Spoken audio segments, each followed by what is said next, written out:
Yeah, hi, good morning, good afternoon, good evening, everyone. So today topic is TTL. So TTL, first we need to understand what is the TTL. So TTL is time to live. The full form of TTL is time to live. So TTL is a crucial concept in networking that help to prevent data packet from endlessly circulating in the network. Means, see, if we don't define the TTL value of any packet, the packet will always continuous travel in the network and it will never expire. So TTL, now we need to understand TTL is 8-bit field in the IP header.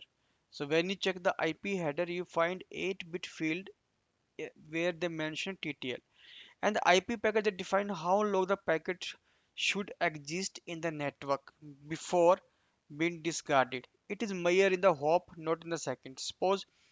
Uh, uh, suppose, uh, suppose the standard measure of hops. Like suppose my device, I have configured network and I have configured 300 hop, but I know that my standard hop is 255. After 255, this packet is discarded. It will not go to 300 device. So there are some standard parameters are there which we need to define. First, let's check the IP header. In IP header, the TTL time to live field, you see this 8-bit live, which is decremental by 1. If 0 drop, then packet. So suppose if I'm sending packet to my 8th hop or 9th hop, it is increasing 1 by 1 by 1. So if the TTL value is 6, so after 7th it will drop. Then each time packet passes through a router hop, the TTL value is decremented by 1. Again, I'm asking if I have 10 router connected in the network.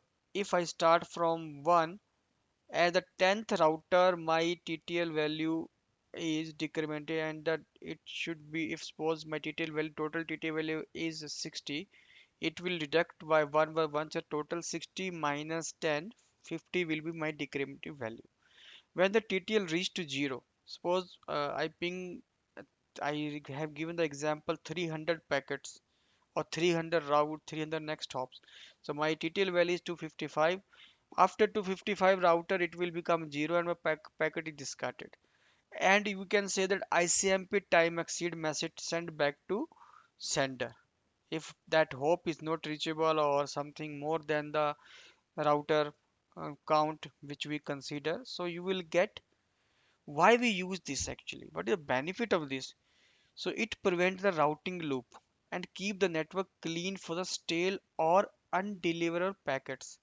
So if this value is not defined, packet will route all over the network and never discarded, and end user never receive the message that a packet is delivered or not, or the time exceed. How the TTL work? So first, let we can discuss step by step. So sender set the TTL value. You can see that different devices has a different TTL value. Suppose Windows has different TTL value, Linux machine has different TTL value, router has different TTL value. Cisco router TTL value is, or Cisco switch TTL value is 255. Whether 64, I think, belong to Linux. Packet travel through the routers. So each hop they count. One router, two router, three router. Each router reduced by one, or we discuss is decremented by one. Now here we are mentioning a reduced by one. If TTL is zero before reaching the destination.